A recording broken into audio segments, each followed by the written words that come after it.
இதில் சுகமாக இருந்தேன்னு புரிஞ்சுப்ப, கம்ஃபர்டபுள் ஆகிட்டேன். அவங்க பீ வாரத்துக்குறாங்க, இவங்க துணி துவைக்கிறதுக்குறாங்க, இவங்க பணம் வாரத்துக்குறாங்க, இவன் பானை செய்யறதுக்குறான் அப்படின்னு ஆயிட்டியானா உனக்கு அறிவு வேலை செய்யும். அப்போ அறிவு வேலை செய்யறதுக்கு காரணம் என்ன? அறிவு வேலை செய்யறதுக்கு காரணம் என்ன? மனிதாபிமானம் இல்லை. மனம் ஆள்றவன் யாரு? பானை செய்கிறவன் யாரு? முடிவெட்டுறவன் யாரு? பணம் மதிக்கிறவன் யாரு? நான் தான் அது. நான் தான் அதுன்னு பார்க்க தெரியல எனக்கு. நான் தானே.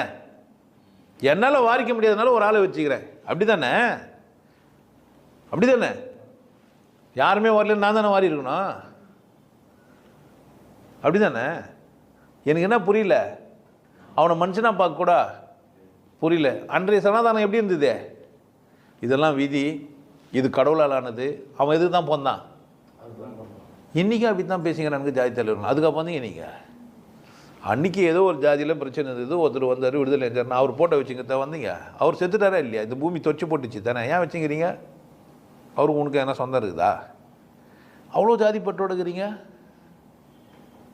சொல்லும்போதே இந்த பீப்புள்னு தானே சொல்கிறீங்க. ஒரு தலைவர் பேரை சொல்லி அந்த பீப்புள், நாங்கள்லாம் இந்த